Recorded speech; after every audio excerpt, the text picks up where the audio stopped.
This is me inviting every Ibadan child. We are targeting 5,000. That's our target. So once it's 5,000, we may not be able to accommodate. So first come, first serve.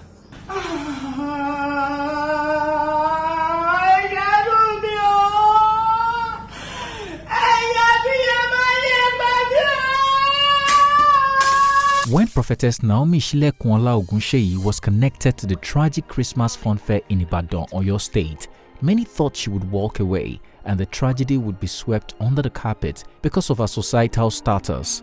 Shockingly, the government chose to make an example of the former wife of the Ooni of Ife, to the point where she spent Christmas in prison, separating her from her family and her only child.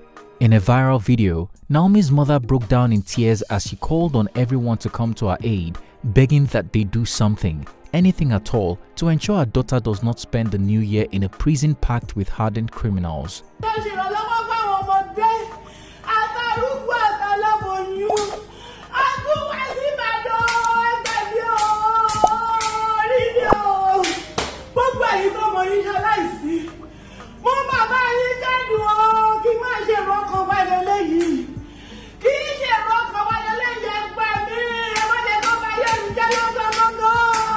The story of how the Akure-based preacher got into trouble is nothing short of heartbreaking. In an attempt to put smiles on the faces of underprivileged children in Ibadan, the former Ife Queen organized a Christmas party in Ibadan on December 18, 2024. The event was meant to accommodate 5,000 attendees, but quickly attracted a much larger crowd after news spread that entry was free and they stood a chance to win bountiful gifts and scholarships. While the event was supposed to start at 10 a.m., many people slept overnight at the Islamic High School Bashorun venue, leading to a stampede that reportedly occurred between 5 a.m. and 9 a.m. According to the police, 35 minors died in the stampede, while 6 others were critically injured. Immediately, the 31-year-old queen reported herself to the police, hoping to help with the investigation. But she was detained and then arraigned on a 4-count charge bordering on conspiracy, murder and negligent acts causing harm.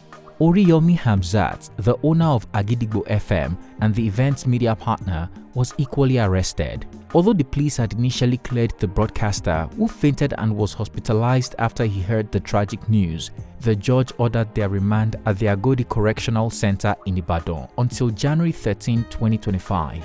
As expected, this heartbreaking development has caused a plethora of reactions, especially from the family of the former queen, who are now alleging that a continued detention is politically motivated. What is Ooni of Ife doing about the issue? Hello everyone, welcome.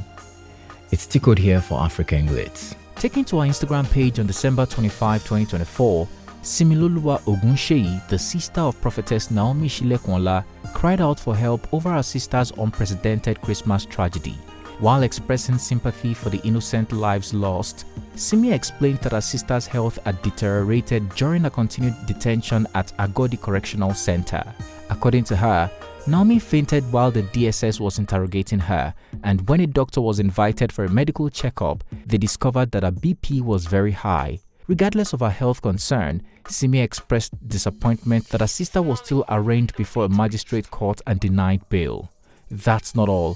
Simi revealed that the former Ife Queen is being treated like a terrorist. Not only did they refuse access to Naomi, but she was also not allowed to use her phone or see her family or son. Everyone I have contacted keeps telling me it's a bailable offense, but somehow the law is saying otherwise. Yesterday at the court, she was being treated like a terrorist. More than 40 policemen were on the ground, and only my mom and brother were allowed to sit in court, she added. Simi further questioned why her sister was being charged with murder, alleging that the charges were politically motivated. According to her, the police have been claiming that Naomi's detention is an order from above, and she suspects it's motivated by someone who has a personal vendetta against her. Since the day she was detained, the answer has been order from above. Who is the order from above? If you have personal vendetta with my sister, come out in the open. Don't go through corners. Come out and convict her of murder yourself, she demanded. Since the sad incident, Prophetess Naomi has been unable to tell the public her side of the story. Her mother and brother, however, joined media personality Daddy Freeze in a live interview on December 26, 2024, where they revealed the mysteries surrounding the tragedy that is now haunting them as a family. According to Mrs. Ogunseyi, who looked exhausted from stress, the former Ife Queen has been a philanthropist for a decade, giving to widows, single mothers and pregnant women. Any casualty record whatsoever since she's been doing this program. She has done it in Ile-Ife, she has done it in Akure, she has done it in Ogbese, she has done it in Ile-Ife. She makes children happy, she will buy them dresses or scholarship and so many other things like that. This gave her the foundation for establishing a Women in Need of Guardians and Support Wings NGO in 2021. Wings go to remote and urban areas to put smiles on people's faces. On the day of the tragedy, Naomi's mother started receiving calls around 4:30 a.m. that the children's Christmas funfair in Ibadan has been cancelled. But it was not until 6 a.m. that she found out why, following news that despite the large crowd at the venue, parents were throwing their children over the fence, causing a devastating stampede. Naomi immediately dispatched security agents to investigate the issue, and they later went to the police station to report the matter. Unfortunately, the former Ife Queen was detained. Naomi's mother also pleaded with all the parents affected by the tragedy, begging for their forgiveness. She said she was ready to visit them individually for their forgiveness. According to Mrs. Ogunseyi, she and her daughter didn't even get a chance to visit the venue because the party was supposed to start at 10 a.m. and they were still at their temporary residence when they heard the news too. Queen Naomi's brother, Akin Folarin, also joined the live interview, debunking official reports that the event lacked proper planning. He claimed all the necessary stakeholders in Oyo State were carried along. Besides the lives lost, Akin Folarin says the chairs, the canopy and other equipment were equally destroyed at the venue. Even the food, drinks and water went to waste as the event was cancelled. Further, the Queen's brother voiced concerns that the detention is politically motivated. He says his sister should not be sacrificed for the lives lost because even in advanced nations where there is superior planning, stampedes do occur. Okay, I'm Akin Folarin. I'm a brother to the Queen, Naomi. So I will say this because I've been reading comments online and a lot of people were of the opinion that there was no proper planning as regards this program, and that was why this incident happened. Now, I want to say one thing. She started with crusade. So she's not a novice in this business of organizing events. We've been doing it for years. I've been a part of all our events, either crusade or outreaches. I mean, the NGO aspect of our ministry. Now, this time around, Ibadan was chosen to come and have the event. I don't want to mention names here, but all the necessary stakeholders that were meant to be involved in this program were involved in the program.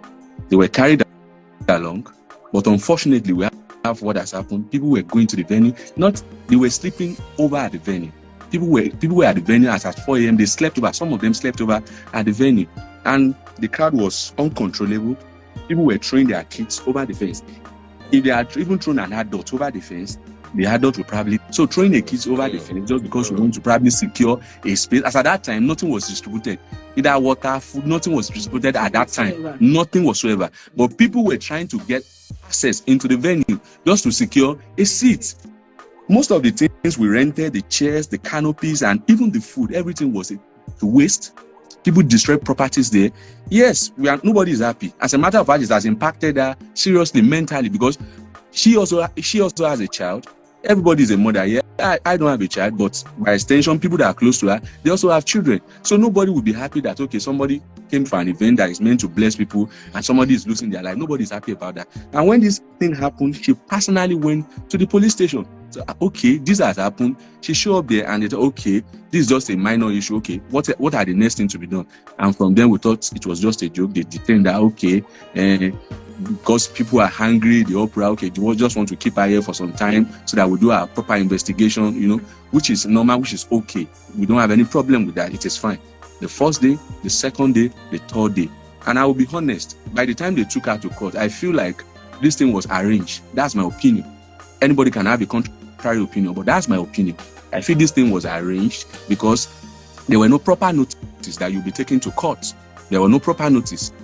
Even we got her a son who was involved from the get-go. From the first day she was taken to the police station, we got a son, we got a lawyer involved, and we were the lawyer was telling her, okay, don't worry, this thing will be set through amicably. Okay, there could be resolution, and we'll just come to the round table and everybody will talk about this thing, and this thing will die there. That was, and at least maybe Olori, I mean the Queen, will probably meet with those families that lost their kids at the event.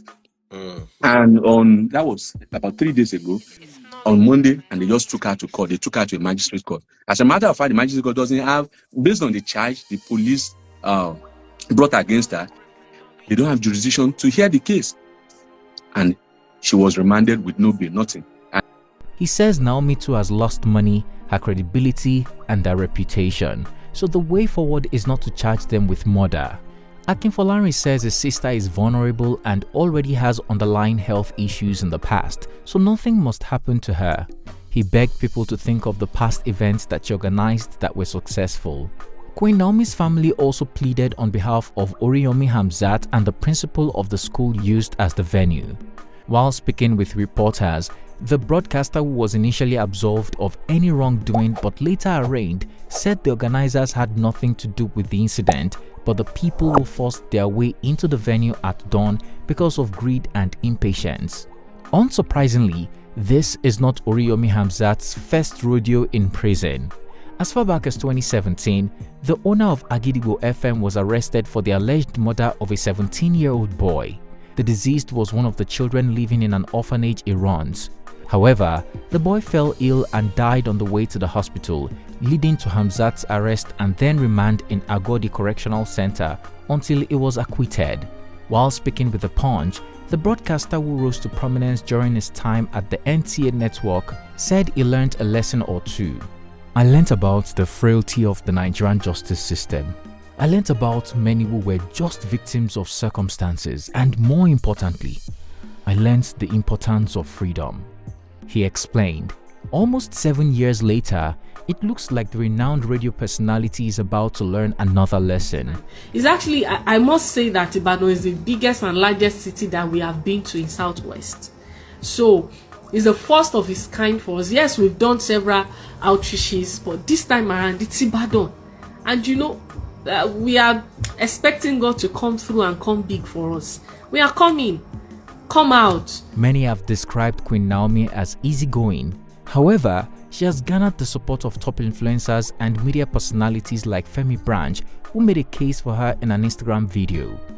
According to the veteran movie star, the people who are to blame for the Ibadan stampede are the parents who smuggled their children into the event despite the crowd, not the organizers. The actor questioned why the parents who threw their children over the fence to get into the event were not being held accountable.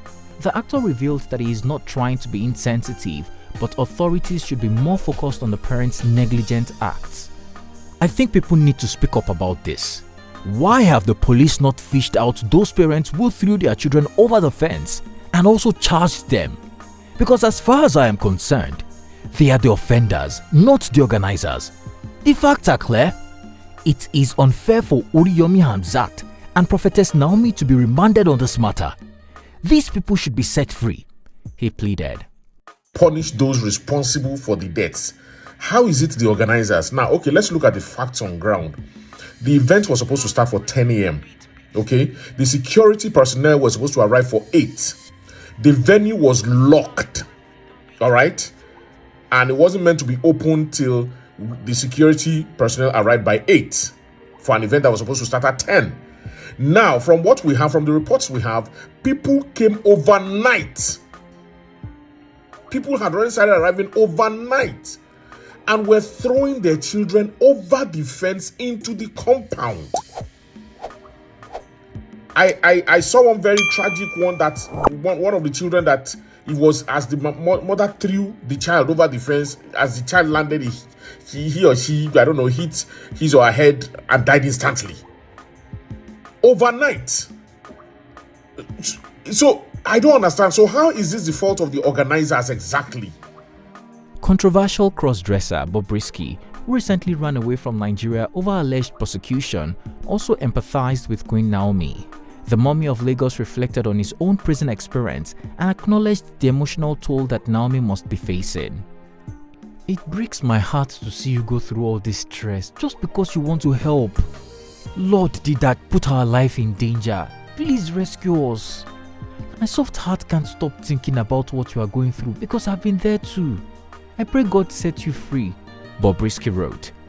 Other supporters of Queen Naomi, led by Yetunde Ola, have also started a petition demanding a fair judicial process. They claim the allegations against the mother of one were misplaced. As such, the judicial system must be transparent and ensure she gets an unbiased trial. As of the time of scripting, the petition has garnered over 11,000 signatures. Regardless of the support from Nigerians, many have observed that very little is coming from the Ooni of Ife, who is the highest-ranking Yoruba king and in the best position to rescue his ex-wife. Initially, when the tragedy occurred, the monarch showed solidarity with his former wife, saying she genuinely cared for children and organized similar events in Oyo State when she was queen. But since then, it appears Oba Ogunwusi has forgotten the mother of his first son in jail and is back to enjoying life with his 6 other wives in his palace. As you may have guessed, many have been disturbed by this and asking why. Tade Makinwa, a digital creator and author, explained that the breakfast Naomi served the Ooni in December 2021 could be the reason. In a post published on her Facebook page on December 26, 2024, the writer says no one should expect a man she disgraced publicly to support her publicly, even Naomi. No man gets to the position of power, influence, wealth, and success by being a weakling. Any woman who tries to make him look like one will be neglected and treated poorly when she needs him the most, no matter the level of love that may exist or may have existed between them, she wrote. The writer further said that for the Ooni to publicly fight for the former Ife Queen is to publicly disgrace himself. If not for the current state of Yoruba culture, which has been eroded by wokeism, social media attention and optics, how dare the Queen of the Ooni of Ife dissolve a marriage with him on the internet? How dare you disgrace a god and a deity on the internet? She asked. In case you don't know, the Ooni of Ife is the #1 citizen in the Yoruba race. He is a god and a deity that should be worshipped. You can share your nakedness with him in private, tap his head in private and call him whatever names you choose. But you cannot disrespect him in the eyes of the people in the palace, let alone the entire world on the internet, she added. That's not all. The writer reminded everyone that the palace referred to the former queen as Miss Naomi Ogunseyi for the very first time since she left the Ile-Ife palace, which is their way of publicly dissociating from her. She might have apologized to the king in private, but the king actually disgraced her in public, just as she did to him. In the statement released, she was addressed as Miss Naomi Ogunseyi, her real father's name. You may not think much of it, but that's the palace publicly dissociating itself from her. That's the king telling she's not his wife, she is not his responsibility, and that dent should not be rubbed on the palace, she added. According to the writer, this is why people should be careful of burning bridges publicly and airing their dirty laundry on social media. Do you agree with the writer?